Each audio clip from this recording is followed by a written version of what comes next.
Exactly. Fnatic are saying, we are going to control objectives. We are going to 5-on-5. We want team fights after team fights after team fights. Please and thank you very much. Little bit of time for scaling there for the Fnatic side as well to get to that, orderly front-to-back setup that they're going to want. Cloud9, meanwhile, have a little bit more of a wild card possibility here. If you can gank for a LeBlanc early, Jensen can start to upset those early lane phases, and of course, Fudge. They talked about it on the analyst desk. Last time at Worlds, he had one of the most versatile champion pools. He is also one of the players that hides all of his picks from champions queue, so doesn't want to give anything away.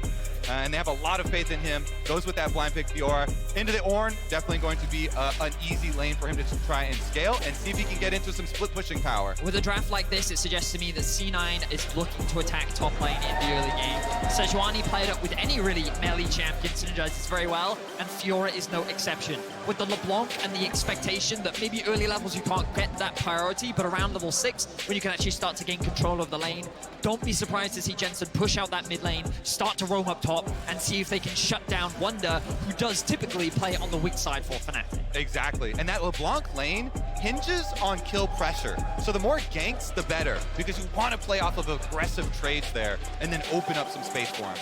Well, New York City, put your hands together one more time as we load up to Summoner's Rift for the first group stage game of Worlds 2022.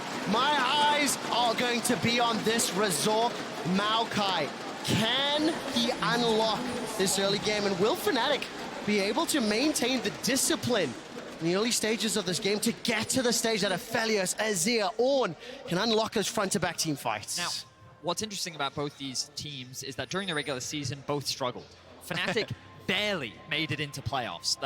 There were many questions and doubts if they even could qualify, and one of the big reasons was because of Razork in the jungle. His aggression in the early game, his willingness to just perma-dive bot at level 2, level 3, was something that many teams could not rival. And Cloud9, they found themselves in a similar position in the way that they bounced back in playoffs. Ooh, holding my thought here. Two members of Fnatic step forward there. Ward is instantly cleared out. No, actually, final hit, last one to go. Sand Soldier pops up. Small advantage here, not going to get just yet. They get the ward and the crowd goes wild! Cloud9 getting some gold off that, but more importantly, a little bit of that extra experience for LeBlanc. Because as we said, this is a kill pressure-oriented lane for LeBlanc. You're always trying to trade health and go for these aggressive trades. Now he can get level 2 on the first wave here with the extra experience from the ward. Helps him out a little bit. I mean, that should, in theory, give Jensen that first level 2, as you were talking about, and the amount of pressure and threat that mid lane will be able to generate is something that we have to keep our eyes on. Wunder looks like he is starting to get this slow push up towards the top side of the map, and I keep my eyes on the pathing of both junglers right now. Information has been gained as to where Razork is, as Blaber is now clearing out his crows. And we can touch a little bit on why Maokai is one of the new faces at Worlds. The adjustments to this champion, basically a bunch of extra damage to the monsters on your Q. That really helped out at clear speed there as well, and they incentivized building tank because they've got that HP scaling off of those saplings now, a little bit less on the AP. And Kobe, we saw the flexibility from play-ins as well. The number of different roles that Maokai can be played. We saw a top jungle as well as support, throwing an extra curveball in the draft. The other thing that I'm intrigued to track as groups continues to play out, blind pick Fiora. We know our LPL colleagues and brethren are very familiar with this approach, but not something we've seen hugely prolific in many other leagues. And it does really well into the other very popular top laners. Aatrox and Ornn, very easy matchups early on, so it's definitely a skill-based champion here. A lot of the matchups, of course, depending on your repose timings, on your Q positionings. Wunder, of course, is going to be the first one attacked. Blaber uses the Q over the back of the wall behind this vision. Oh, waiting for that cooldown. Q, 10 seconds, waiting for the Bellows Breath. It has been used. Wunder's still got the flash available to him. Cloud9 stepping forward, chasing down Ornn, flashing over the wall. Wunder makes it work. Yeah, great flash there. That positioning on the large part of the wall gets right over it. Meanwhile, mid lane. Oh, a lot of trades back and forth. I think Jensen came away a little worse for wear there. So, a couple of things that need to be taken into consideration here. Blaber, using his information of where Razork is pathing, means that he's able to find a very safe gank up towards the top side, but now Razork is the one on the offensive. Humanoid gets a good trade. New York going mad for Blaber killing the Scuttle Crab. They know why. Jensen is at threat of being tower dove. That point and click CC will follow. Elisan gets caught up by the dredge line. He's burning. He's chunked out. He's bailed out. The Berserker's running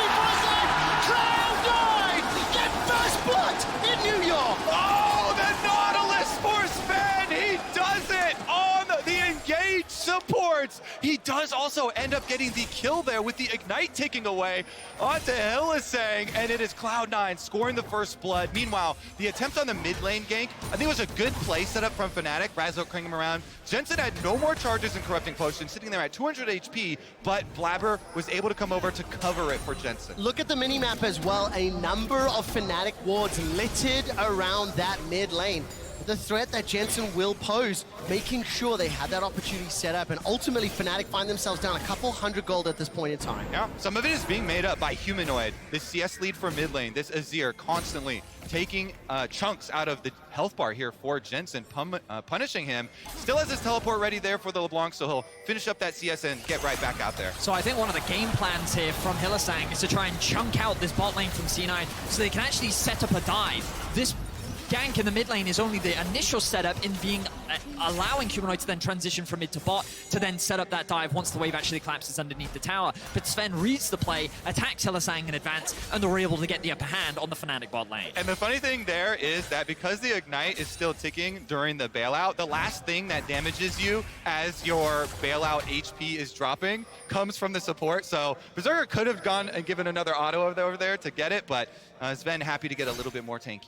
And the amount of damage that Berserker took as well from that Aphelios that finds himself up. 8 CS for the time being. This wave is being shoved forward over and over, as you would expect from Aphelios.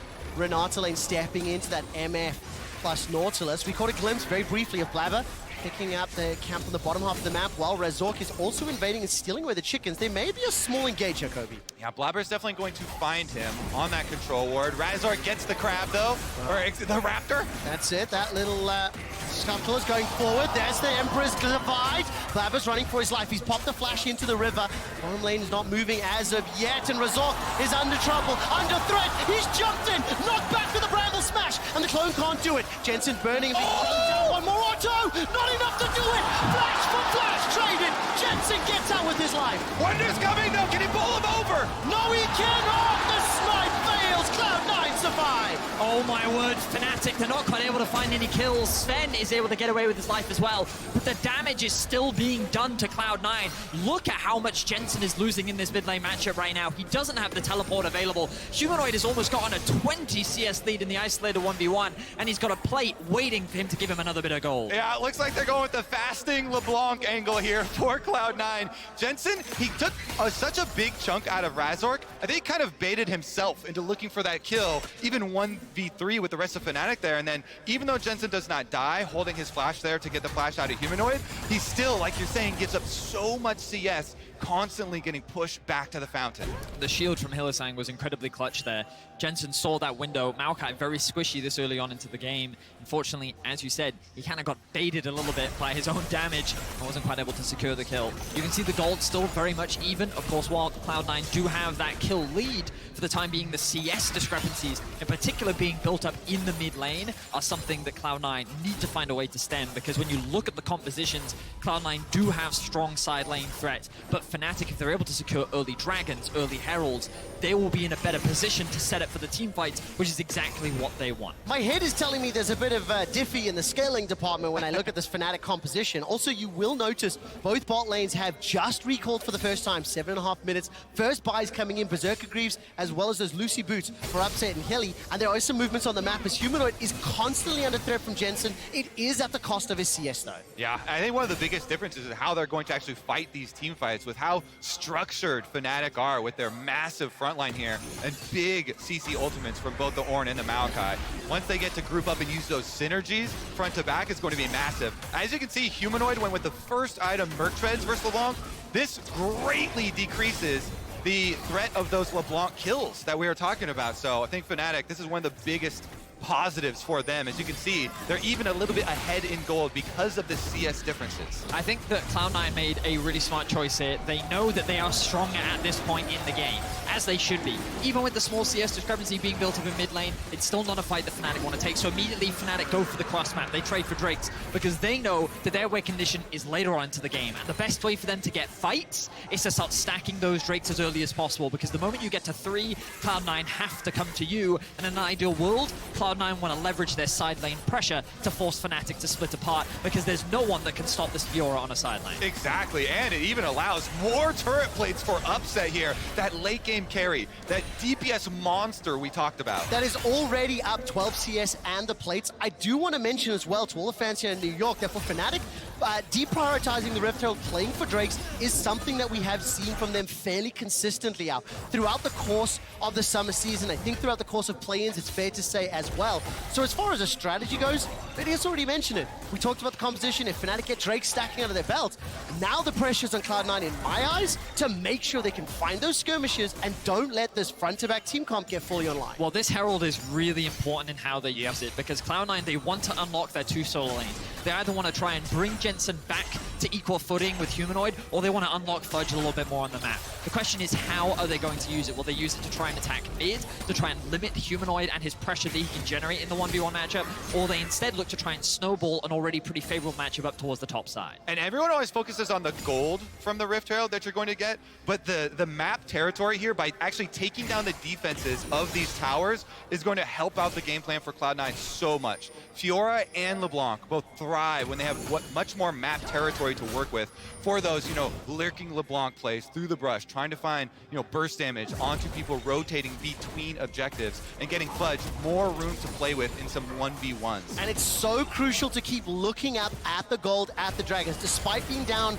the kill, it's Fnatic up in gold, Fnatic with the Drake. That mid and bottom lane pressure is doing phenomenally, and we haven't spent a lot of time watching Wunder and Fudge, but now because of the lane assignments, we need to see how they move around the map. So this is pretty clever from Fnatic, because as we were talking about, they know that C9's game plan is to use that Herald to try and unlock someone on the map.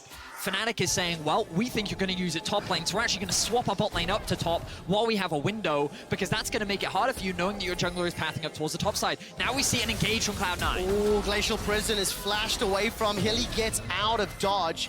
Fudge unable to continue. If you look at the minimap, support and jungler making their way through the river. No further risk of engage right now. Also, Cloud9, they made the call. Berserker recalls here with MissFortune. Even though he gets Kraken Slayer and rushes past the boots, now they come in Magic Footwear plus the Strut. Gets a really quick rotation up to the top side, try and go catch those minion waves. But Fnatic are also resetting right back. And it's Fnatic trying to keep these matchups. They're trying to keep the Ornn away from the Fiora, and basically they're slowing the game down from the side of Cloud9. They want to accelerate this game. They want to use this Herald to take plates, to take towers, to start gaining access into the enemy jungle, start looking for picks, and basically be proactive. And Fnatic is saying, we're just going to be as obnoxious as possible, we're going to swap as often as possible, we're going to kind of disassociate these lane matchups to make your life as more complicated, and now you're not going to have an easy Herald, and as long as the gold stays even, Fnatic is happy. And we have about another minute of that kind of game of tag going on. Zven goes for the dive. Fetch line, will tag, bullet time, throw everything at him! Wunder almost escaped, but the ignite, tick, tick, boom! Zven gets another. Another one! It's Zven with all the kills in the whole game, in the whole tournament of the group stages of Worlds. Zven has every kill! What a great quick stat from Kobe. Crucially though, the bottom lane tower, Fnatic continue to siege it up. Hilly's doing his best to deal with the Rift Herald. It's a race for first tower. That Cloud9 should pick up here. It's being chunked down, and Cloud9 gets our first play. And this was the best play that Cloud9 could make. They realized that they were tired of Fnatic's shenanigans. They didn't want to have to deal with this anymore, so they committed 3 members on the top side with a stacked wave, and they were able to find a successful dive. Beautifully played with the stacking CC onto Wunder, meant that he really had nowhere to go, and Cloud9 will finally get themselves a firm gold lead in this early game. I want to point out that ward right there. Good job, observers, because going up to see Jensen roaming down, that is the information that stopped Upset from finishing that tower. Jensen with the half roam on LeBlanc threatens the extra reinforcements there, makes Fnatic back off so they don't get the trade on the tower kill just yet. And nearly in the blink of an eye, the kill, the tower with the plates, pushes Cloud9 just shy of 1,500 gold ahead. And crucially as well, those mythics have already been picked up by Fudge, by Berserker. They will obviously just be moments away once Fnatic decides to back, but the battle or the combat power, 10 seconds to Drake in favor of Cloud9. Exactly, that means you have to reset. If you're going to bring your top laner, you would have to bring them now. You can tell that Cloud9 have already made the call. We are not going to fight it because they commit Fudge top side of the map. There's no teleport for Fudge. Wunder has the extra teleport there for Fnatic. It's going to unleash very quickly here, 10 more seconds. Well, the awkward thing for Fnatic right now is that Razork is on the top side of the map. The question is, how much information do Cloud9 have of their opposition? You can see a number grouping up in the bot side river. They have their eyes on Humanoid. He Oh, stepping forward. That was beautiful, Vetti. very clean play there from Humanoid. Fancy feet. When the pressure is on, he is an individual that will step up and perform.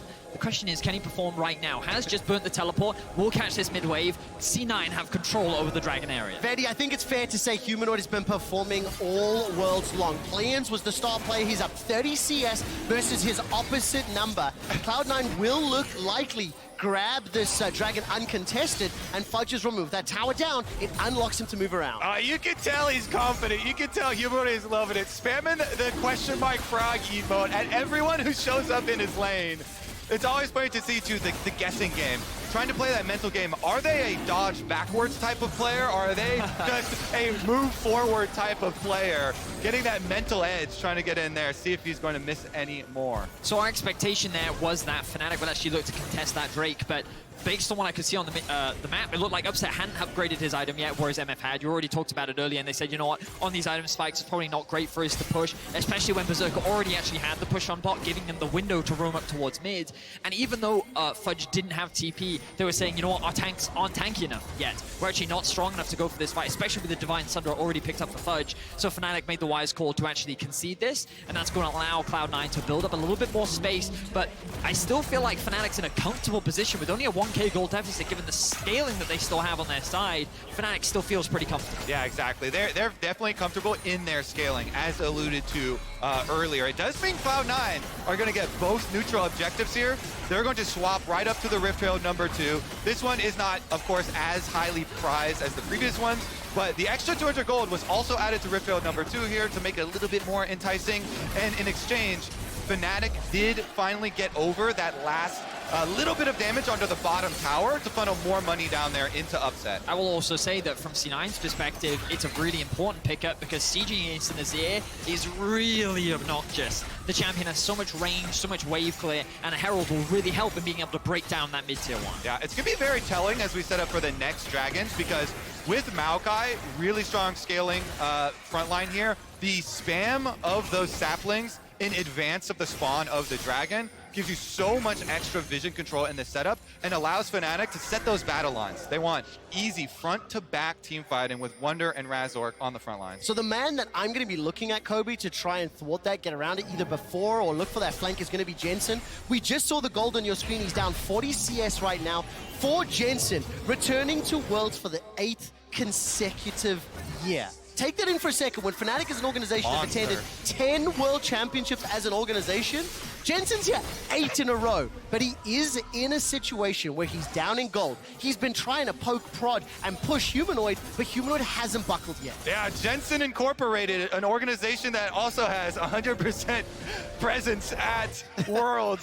Impressive stuff from him. 8 years the career, 8 times the performances at Worlds. Oh, look at that, forcing the flash. Is this the opposite of a caster curse? We praise him, and he pulls. There's a new power being born. I mean, what was crazy about that play was mid-dash, Hilly was able to hit him with the handshake, yeah. And then he interrupts the dash as well. That was crazy, of course. Hilly still got it with those old hands. Yeah, he certainly does. Quick shot. Hilly forced the flash, though, as C9 looked to reclaim some vision control around the bot side of the map. Yeah, it's going to be very interesting to track how the setup does go. Because, of course, MissFortune, so much of the power is packed into this ultimate. So a lot of the setup and the CC from Cloud9 to make sure some players are locked in place for Berserker to be able to get off a good MissFortune ultimate is going to be paramount in determining their success or failure. So let's talk a little bit now as Rift Herald is dropped in the middle lane. What pressure can this unlock? Oh, here we go! It's coming down. Nature's Grasp. Roots up too. Shelly gets off the charge. Here comes Call of the Forge God.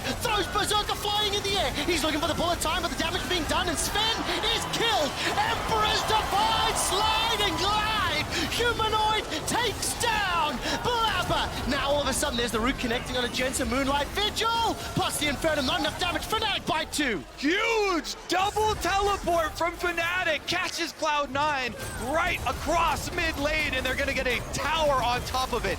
very big rewards here. It's just a really great awareness from Fnatic to leverage their team fighting prowess. They had both teleports available. They recognized that this was a window where C9 was grouping up to use that Herald to break down this mid tower, and look at the engage coming in from all angles. It's such a nice timing here too, because Maokai ultimate from the right, Renata ultimate from the top, and double teleports from the bottom. They surround Cloud9 from all sides there, and you see a very late teleport called for Cloud9. They really didn't want to have to use it. They didn't want to have to fight that because the setup there from Fnatic was so good with the surround. Now Jensen's hunting Humanoid. He throws down the Sun Disc. How cheeky is that? Conquering shifting sands, plus the use of the flash. Humanoid's got the Sand Soldiers out, but there's so much threat.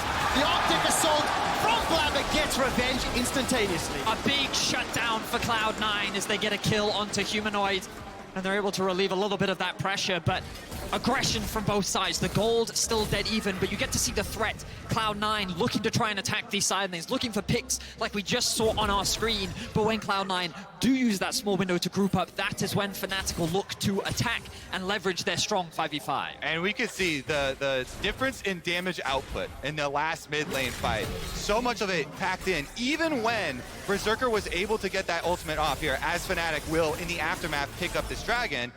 Because you've got the Anathema's chains on Razork, and Wunder is so tanky with so much armor already, even with a almost full channeled MissFortune ultimate, those tanks kind of shrugged off the damage. Fnatic very happy with how beefy they've gotten. Now, of course, with the state of the game, the second dragon picked up, and I think crucially for me, seeing how Fnatic approached that team fight, I was expecting front to back. I was expecting ARAM style. They pulled off those flanking ultimates, which is what I thought Cloud9 would have needed to do. Very intrigued to see if Cloud9 are going to be able to get off some better angles themselves. With Fudge trying to implement the split pushing there, his Divine Sunder is done. Of course, looking for Jensen, trying to get some of these flank angles. If he can find Hilly or Upset, rotating between objectives is the main goal. Right now, though, trailing Fudge. The observers highlighted it before I had an opportunity to get to it, but you could see this is something that C9 is going to continue to do. Try and attack these side lanes. Constantly look for picks to give you access into deeper vision control and further picks. And they go for the dive. Going once again, Wunder's the target. He's going to dash towards the tower. The chains will not root him. Call of the Forge God throws Jensen in the air. Cloud9's got reinforcements from the river, and the Fnatic backing at a tower. Yeah, Blaber charging ahead, see if they can catch these tanks. The big tank ultimates are down. Cloud9 will force them out, and it looks like it will be traded for a tower on top side as Humanoid takes it. And you can start to feel the pressure that C9 is putting themselves under, because with this side lane threat, if they're not finding picks, if they're not winning out, then they're not gaining space or control over the map. And you're giving space and freedom for Humanoid to just free farm. We are 21.5 minutes in, and this man is at 240 CS. He is already level 13. He just picked up the Void Staff. This man is becoming a monster. We shall call him Humanoid from here on out. And Kobe at 22 minutes, looking at second items being completed. Things are starting to look a little more hairy, a little more challenging for Cloud9. Yeah, it's going to be really hard for Jensen to keep playing these team fights here, because the Leblanc, you get answered very quickly by a Maokai, point and click CC towards the later stages, and Jensen is basically just looking for damage on Humanoid, Upset, or Hill is saying there. It's going to be very hard for him to actually find those angles. So again, we're looking at that vision control and the fog of war. Can Cloud9 get pathways for Fudge and Jensen to actually be able to play this game? Exactly, because well, we kind of all acknowledge that Leblanc is much more of a poke champion the later into the game you go, right? Leveraging that fog of war that you were talking about to dash over the wall, chunk someone out, and then dash back in. The problem that he's now going to face is Upset with a Bloodthirster. He's looking for it, though. But this is the type of thing that we were exactly talking about. Our observer's doing a fantastic job of highlighting that fog of war. The problem is it's in his half of the map, and this is not exactly where he wants to be as Fnatic continue to pressure this mid-tier 2. There's the engage with that Nature's Grasp. Look at the multi-angles, the zone control. Cloud9 can do naught when so many ultimates are thrown across their lane. Fnatic can basically cover your whole screen with large AoE CC ultimates here. They unleash all three of them again. They get the kill, and they get the kill so quickly, Fudge can't even... TP? Well, what's this going to happen here? Fudge running for his life. Flash is available to him. Put yourself in the shoes of Berserker or Fudge or Jensen. Humanoid? How do they possibly position and deal with the hostile takeover, the Nature's Grasp, Call of the Forge Code? Hell, even Moonlight Vigil can hit you from 2 screens away. They got to spread out across the entire map. That's why we keep coming back to some split pushing here for Cloud9. Jensen, as you can see, pushing out the top side. Fudge was trying to get some distance going for them on the bottom side of the map, is able to get away from the teleport there. So that is one cooldown at least that they have been able to burn through. It's one of the big pressures of Worlds, right? Coming into day one, game one, you've got to think about your approach. And Fnatic's approach this whole draft is keep it simple. Press R, engage. And this on your screen is exactly what you are seeing right now. It's a straightforward, clear cut. And the window is straightforward too. Fiora bot lane, engage mid. It's Zven that ends up being punished for it. But there's very little that he can do in a situation like that. Yeah, Nautilus has one of the slowest base move speeds in the entire game of any champion. No way he's getting out of that one. And put yourself in Sven's shoes as well. One of the only players that has won a regional title in 2 different roles, coming up as a support against Fnatic, an organization he's incredibly familiar with. Questions and discussions around the champion. Can't wait to see how it develops throughout the tournament. But right now, he has been the subject of the damage dealers from Fnatic. They still maintain that minute 400 gold lead.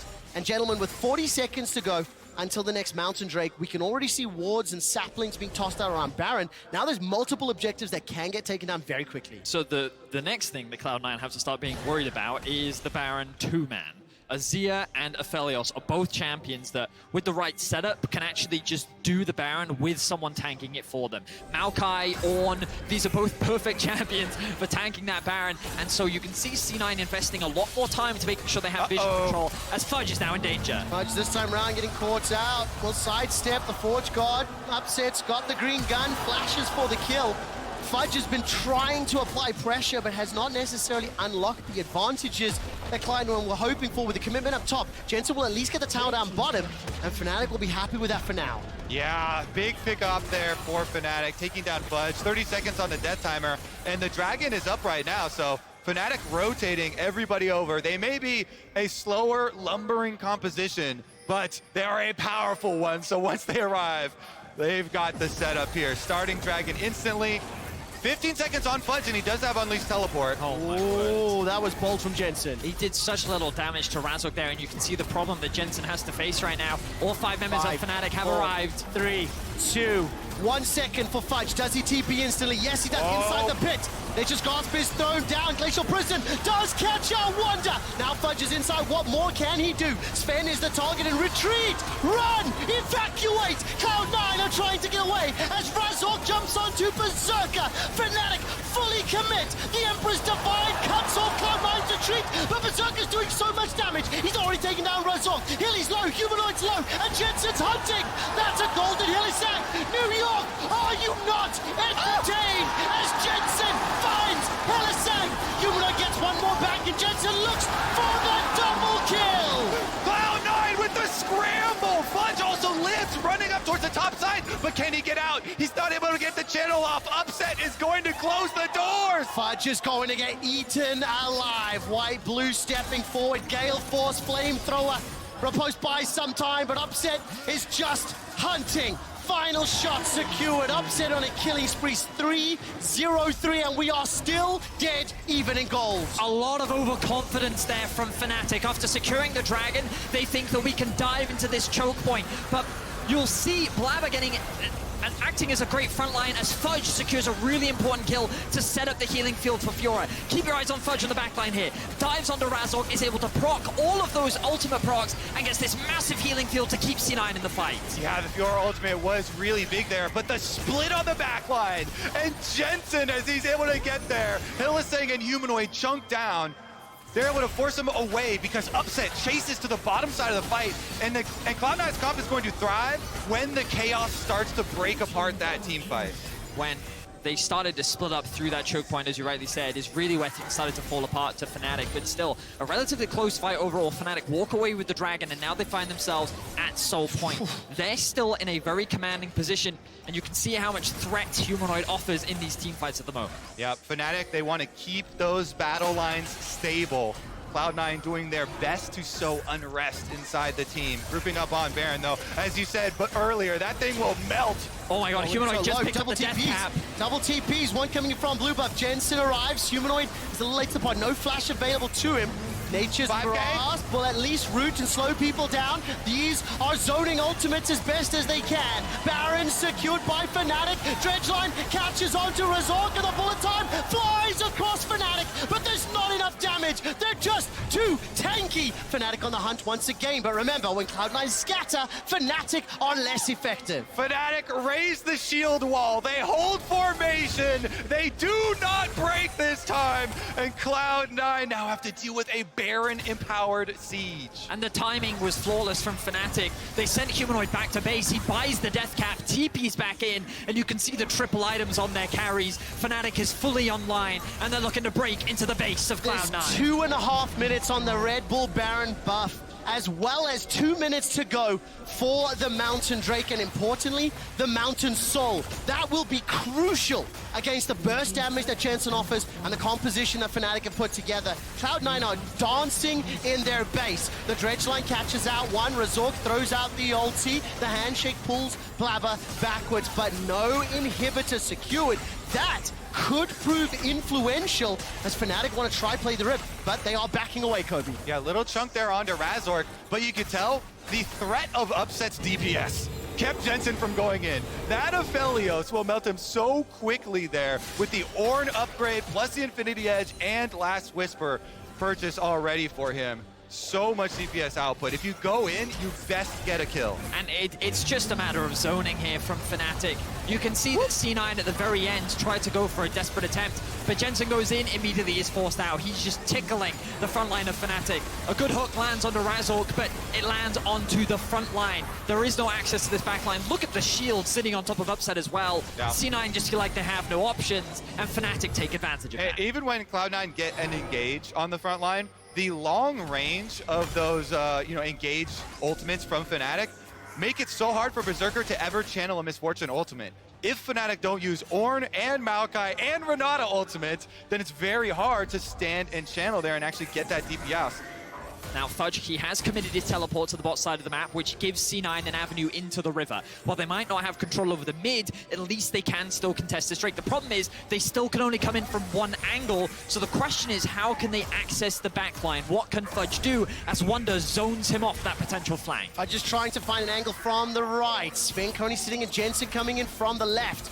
There is a pin's opportunity, but Cloud9 are down 3,000 gold. This is for Mountain Soul. This could be the final nail in the coffin. Jensen being tagged. Look at the damage from that sapling already. Mountain Drake to 8,000. Fudge can hop over that wall if he wants. Flash available to him. Dragon is now being focused, being chunked. The engage is thrown out as Berserker gets a near full channel on the bullet time. Jensen is popped! That's already a double kill coming out of Upset. Turns his attention to Zven, and Humanoid picks that one up. 2 members of Cloud9 reeling. The Mountain Soul secured, and Fnatic are in command of the opening game of groups. The flankers tried to shut down Upset, and he just stood his ground as he secured a double kill. What the hell happened to Jensen, Betty? Fnatic melted him as they look to melt the base of Cloud9. They're coming to end it right now with the Mountain Soul Fnatic inside the base. The Pool 1 seed, the Summer Champions of the LCS in Cloud9 falling in the first game. There's 2 members standing. Berserker's just spawned. 8 seconds for Fudge, but the Nexus turrets are melted. They're shredded. They're destroyed. And Humanoid does one last Emperor's Divide for the show. The Nexus is focused down, and Fnatic turn their attention. They're not done yet. Kill them all as Fnatic win the first game of groups. World 22. I think it was a great strategy from Fnatic for the first game of groups, coming out with this very robust team fight, scaling 5-on-5, play to the time, play to your scaling, very slow and methodical set up 5-on-5 scenarios. They also had amazing flank setup, the long range of these engaged ultimates, layering the whole map, covering the screen with CC. And they just were unrelenting. And I also think a lot of credit needs to be given to Fnatic in terms of how they traded objectives on the map in the early game. often Fnatic was over-aggressive during the regular season. They would often look to fight you, they would look to snowball the early game, but here they were giving up heralds, they were giving up dragons, they recognized when they were weaker, and they were doing everything in their power to slow Cloud9 down. There was a level of discipline that I've not seen from Fnatic that often. Yeah, and I think that, especially when you think about the tumultuous journey that Fnatic had, getting to Worlds with all of the issues that they face, the fact that they can start groups off with a convincing game like this, set themselves up as a scary team further on in the group. And I think when you look at the draft and the game plan, that how Cloud9